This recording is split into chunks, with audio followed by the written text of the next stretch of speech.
Okay. Good evening. Good evening, everyone. Today is our day 33 of this 40 days IT employability bootcamp for women. As always, we are going to start by showing our outlines. That is what we are going to cover for the day.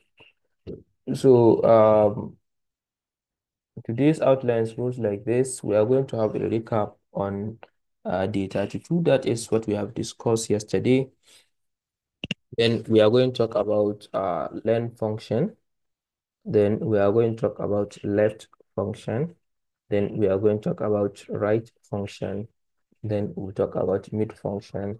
Then we talk about we will have a question and answer. Then we'll have conclusion and then we call it a day. Recap on the 32. Yesterday we talked about sum if and sum ifs, and we've seen all how to use them in the data and how we can apply them.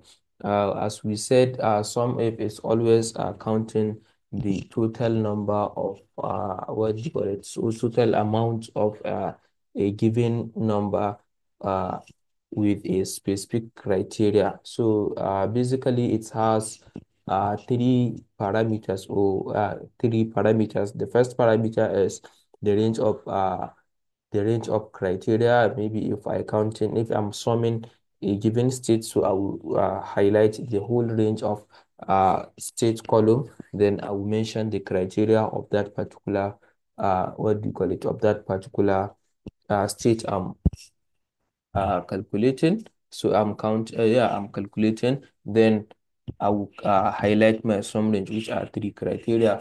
The same thing for count ifs if we have more than one criteria, but the key difference is that the first argument or the first argument or parameter in the sum f's is that you have to insert the sum range, not the criteria range. So that's the key difference between the two formulas. This one, you have to insert the sum range first, then you keep mentioning your criteria if you have multiple criteria. So basically, that's what we have discussed yesterday, and we have gone so far to see how you can move your what do you call it? How you can move your cells or your range of data uh, and locking it smartly so that it should not be moving if you don't want it to be changing. Maybe if you don't want E2 to go to E3, if you drag, you see how you can basically lock all the possibility of smart movement of your cursors, of your cells or your formula. So that's what we have discussed yesterday. Um, for today, we have already mentioned the outlines. Let me stop sharing so that I will open my Excel file.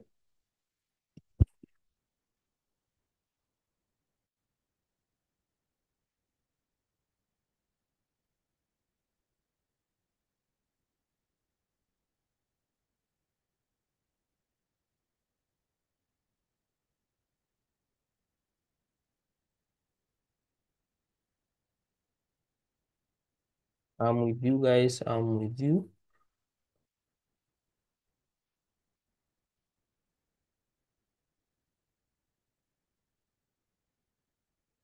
Okay.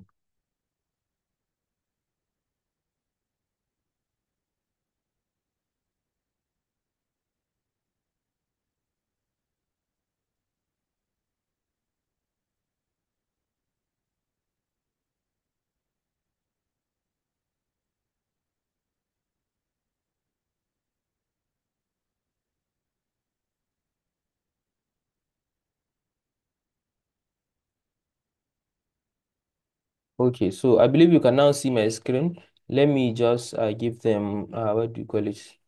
This is time stamp. This is email. This is this is empty cell. This is names. This is gender. This is phone number. This is empty country. Then we have states, we have LGA, we have qualification. Um, For this, I think let me change the font color to be black. Oh, yeah, then I'll bold it.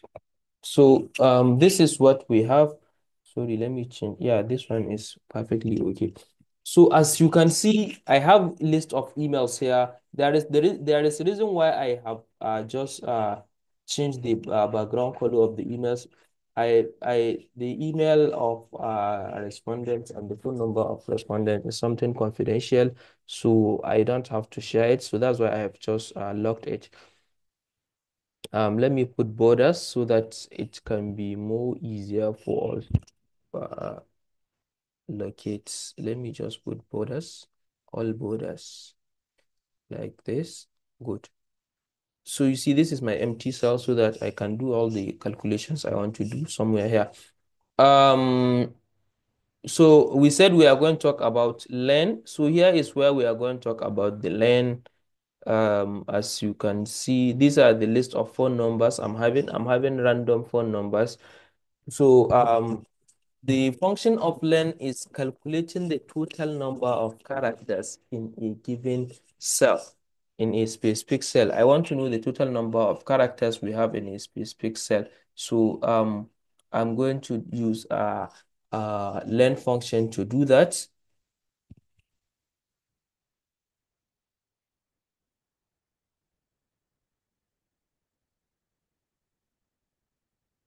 Yeah, I'm going to do that. So let's see. First, I will say is equals to, then I will say len, then I'll open bracket. Sorry, this one is also having white background, but I will change it. Then I'll close my bracket. Hold on. Let me change the background color of this to black. Good. So you see, I'm having this. Okay, let me change it to general. Okay. Good. So as you can see, this is my formula. It's calculating the total number of characters I'm having in a given cell. So this is the cell I'm having. The total number of characters we have here is 11. All the phone numbers should be 11. I told you I've just hide the phone number so that nobody should see anybody's phone number because it's a privacy, it's something private. But as you can see, this is implying that this current cell called cell G2 is having the total number of 11 characters. And normally we know all the phone numbers are supposed to be 11 digits. So now I will drag down. So you see I'm having 11, 11, 11, 11. So whenever I see something less than or equals to 11, I will know that, yeah, this is a discrepancy in my data. So this is the function of len, and you can apply it wherever you want to apply it. You can apply it in names, you can apply it in emails, you can apply it wherever you want to apply it. All you have to know is that it's counting the total number of characters in a given cell. You can apply it in phone, in account number also. You can apply it anywhere you want to apply it. So that is what the len formula is all about. And as we can see here, because I've already cleaned the data is already clean. So that's why you cannot see any discrepancy. But maybe let's try using a given, let me just say this phone number.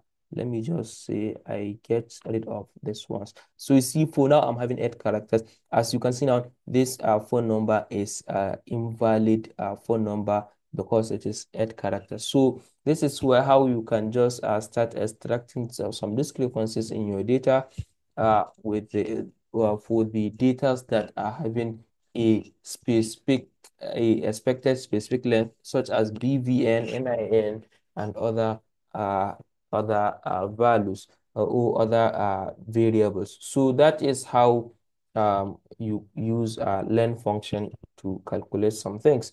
The next thing is left. Left. We have left, right, and mid. We have left, right, and mid. Now, let me hide this one. Please, let me hide this one. Yeah, do we have hide? Yeah, let me hide it. Okay, so now I have left function. As we said, left function is used to extract some parts or some characters in a given cell from the left hand side. This is my left hand side. This is my left hand side. Well, this is my right hand side. So let's say I want to extract some characters from the starting point of the what do you call it? From the starting point of my text of my cell. So I will just say is equals to, okay, this one also I think it is in, I don't know, it is in left. Sorry, it is in left. Sorry, it is in black background. So I will say is equals to, then I will say left, then I will click on this one like this, then I will say comma, then I will select the total number of things I want to extract. Um, let's say I want to extract maybe 2 characters, so I will just say enter. Okay, let me. Sorry, the timestamp would not work like that. Let me just paste values.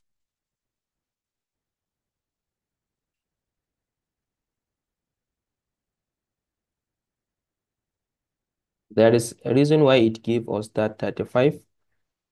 There is a reason for that. Okay.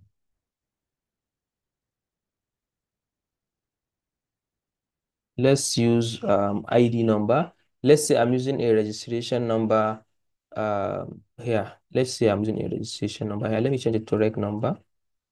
Then I will put the rec number 15103100055. For instance,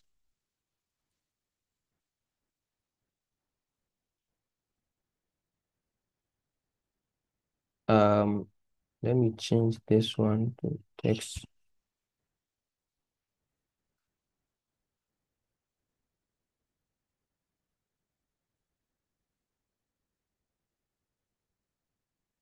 Okay, so let's say this is just a random numbers like this. Oh, let me see.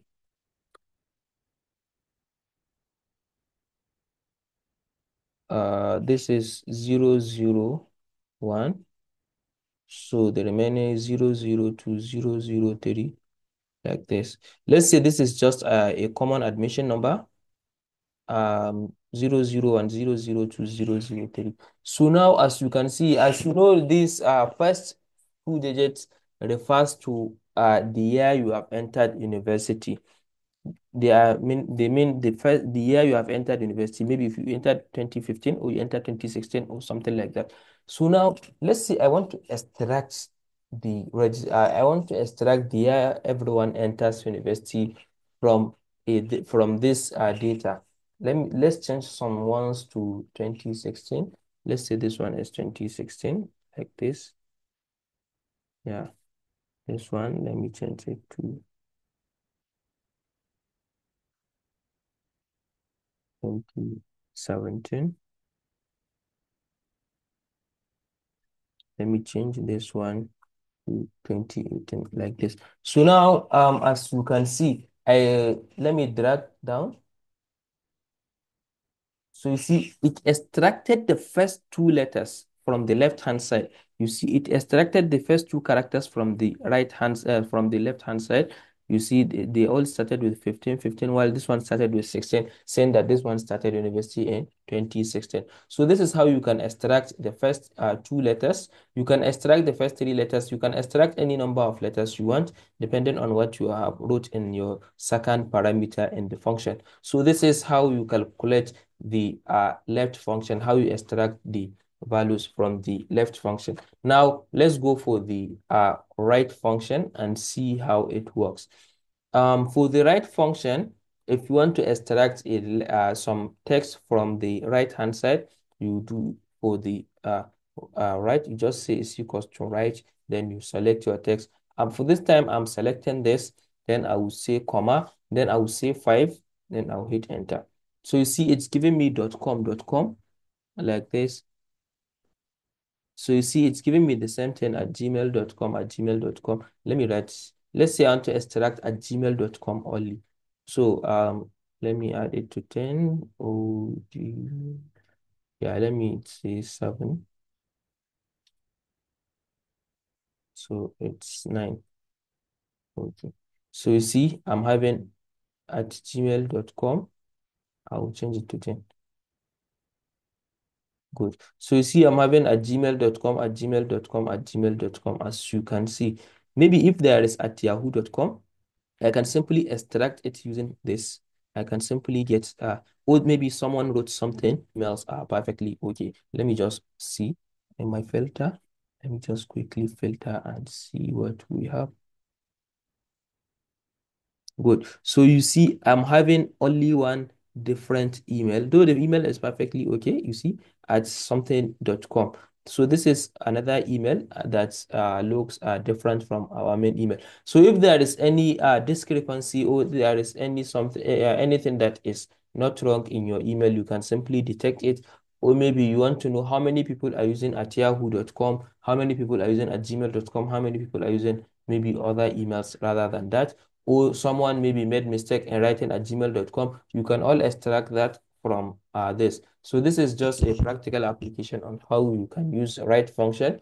You can go ahead and use it wherever you want, depending on what you have on ground. So that is for the write function. Then the next thing is mid function. So for the mid function, yeah, let me clear it. So for the mid function, it's extracting it's extracting some characters in between.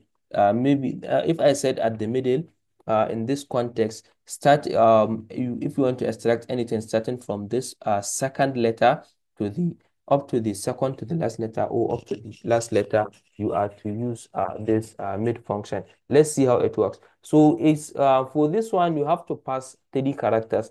If you write mid like this, then you select your text. Now, let's say I have selected this text like this, or let me use this text. I have selected this text, then I will say comma, then where am I going to start? Where do I want to start? Let's say I want to start from the third character, then I'll put comma. Then how many characters do I want to extract? Maybe let's say I want to extract 3 characters or 2 characters. I want to extract 2 characters. So it will start from the third character, then it will select 2 more characters. Let's just hit enter and see. So you see, this is the third character. One is the third character. You see, we have this, then this one is the third character. Then um, the 2 characters are 1 and 0. So that's how it works. You first enter your the text. You select the cell reference where your main text is in. Then you select the starting point of your cell, or sorry, the starting point where you want to start extracting. Then how many characters you want to extract. Mind you, it's not the end point. No, how many characters do you want to extract? For instance, now let's say I want to extract 5 characters. So if I write 5, it will give me 5 characters from that one I selected. You see, it started 10310. It gave me 5 characters. So basically, that is how this mid function is working. So these 4 functions we have created today, they are very important, especially when you want to transform something or you want to do data transformation. Though you can use them sometimes in data cleaning to see if you have any discrepancy or you have any issue. So basically, this is what we have, and this is what we are going to cover for the day. Please, if there is any question, you can go ahead and ask your question.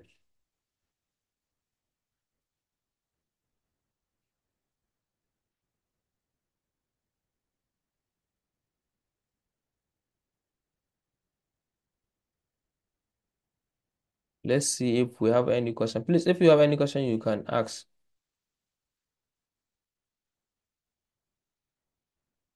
Someone is saying, sir, is count if the same as sum if? No, they are entirely two things different. Count if is counting the total numbers, while sum if is summing. Assuming it will sum whenever there is the criteria is satisfied. A given criteria is satisfied. How did you hide it?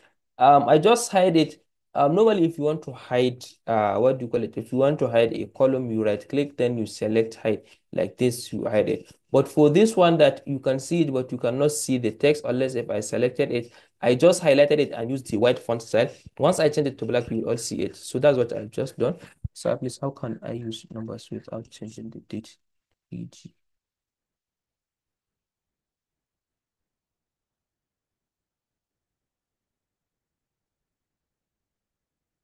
I didn't get this question. 139 automatically changed to January 39. Sorry, please, I didn't understand.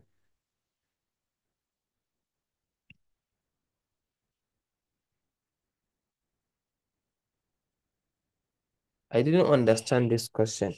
You said 139 automatically changed to January 2029.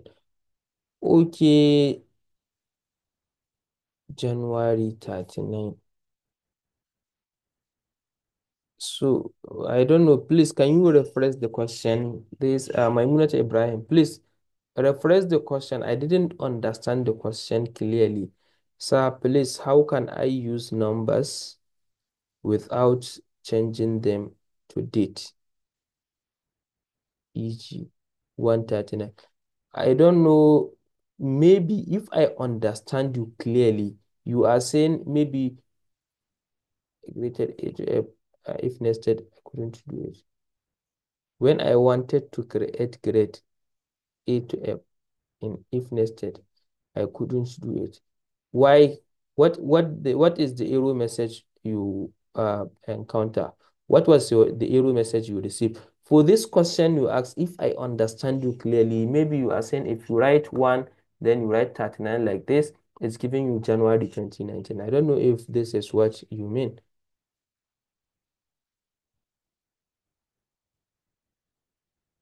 So if that's what you mean,